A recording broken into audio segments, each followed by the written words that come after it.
So you're on a sales call, you come up with the perfect offer. You're talking to client after client after client, and you finally find one that seems like they're interested in what you have to sell.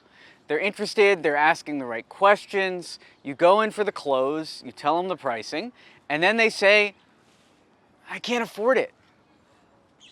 What do you do then? That is the most frustrating thing. And that's what I wanted to talk about in today's video. What do you do when a client says they can't afford it? Now, let me talk about a time that this happened to me. So back when I was originally trying to become a freelancer, one of the first things I tried to do was newsletter copywriting. I had just left a job at that funded startup in New York City, and I was really struggling to try to find freelance clients. Struggling so hard, in fact, that I went to Craigslist to try to find clients. And Craigslist is the den of the I can't afford it. So I was asking people over and over again, will you buy this copywriting service? Will you buy this newsletter writing? And over again, I was hearing the I can't afford it. And what did that come down to? That came down to me looking in the wrong spot. If you're looking and you're talking to clients that can't afford you, there's no way they're ever going to.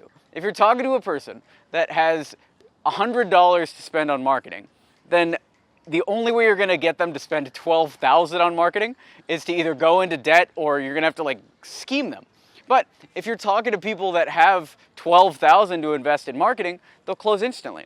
And I am this client now. I have become that client that either can't afford it or can afford it, depending on the project. Some projects you can't get me to spend a dime on, and it comes down to my need. But other projects, if I'm down, I will spend that $12,000 in a heartbeat. Where are we right now? We are working on a couple new websites and a couple new SaaSes that I'm actually really excited to announce soon. And all of them have various budgets depending on how hyped I am as a client. Like one of them was Browse Domains, which we think didn't really have that much monetization potential, so we're going to spend like $400 on it. The other one was our SaaS company, which we think has multi-million-dollar potential, and so we're spending $70K just for the development. And hopefully that works out, But that's the difference. So could I afford a $70,000 version of Browse Domains? Yeah, obviously we had the $70K, we spent it on the SaaS. But I would have said I can't afford it. So what do you do when clients say they can't afford it? You understand why they're saying it. Where did you lose them in the process? And if you lost them in the lead gen, meaning you're talking to people that can't afford it, you can stop there. If you lost them later on, then you have to think about this. So if the client actually truly believed that what you were selling was hyper valuable and was actually going to achieve the goal that you were stating, they would buy in a second. So for instance, you come up, you pitch marketing services like we do at X27. If we come to a client and we're like, hey, we're going to send cold emails, we're going to manage your ads, we're going to do your SEO, we're going to do your content, and it's $12,000 and you're going to be making $120,000 from that investment, if they believe that, if they truly believe there was going to be a 10x return on that money, they would buy in a second. Doesn't matter even if they couldn't afford it. They would go into debt to figure that out if they truly believed it. So a lot of the time it comes down to they're just not hyped up. They don't understand or they don't believe you. So how do you deal with the I can't afford it? You can start building trust in other ways, whether it's making content like we do on YouTube or showing case studies. If you have case studies, you need to build that trust, because most of the time, if they actually can afford it and they're saying I can't afford it, it comes down to them not believing in the service that you offer. This was something that we dealt with when we were marketing our course Email 10K. One of the first hurdles that we ran into was when we were spinning up cold advertising, and I was hiring ad manager after ad manager. We ended up paying a guy, I think $8,000 just to join his course to do YouTube ads for us for Email 10K.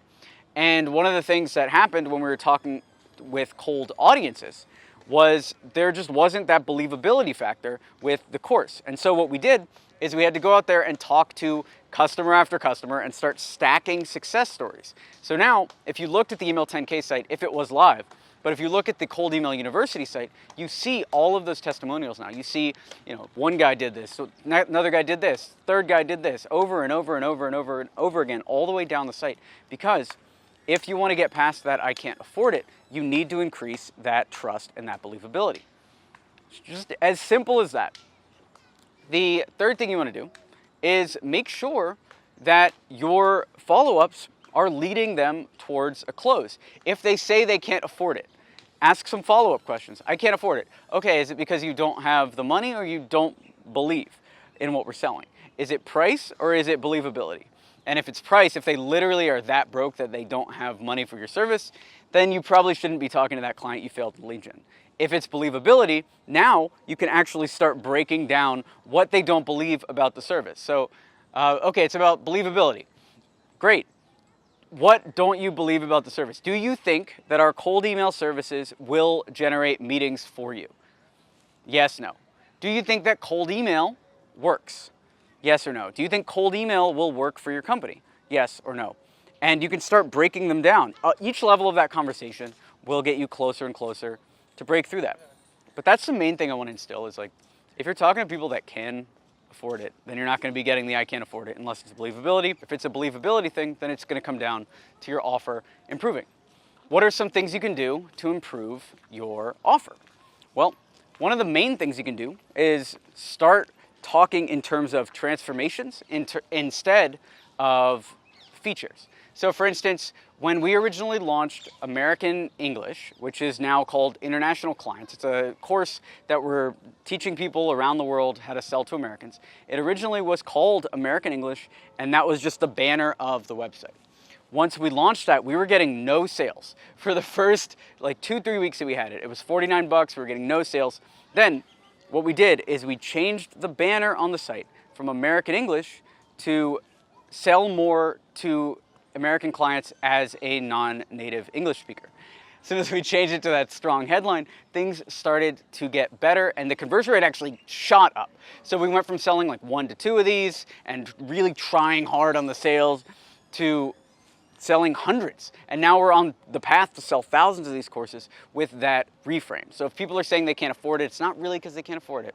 It's because they don't believe what you're saying.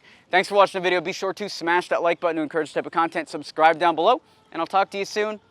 Thanks for watching. I'm Alex Berman.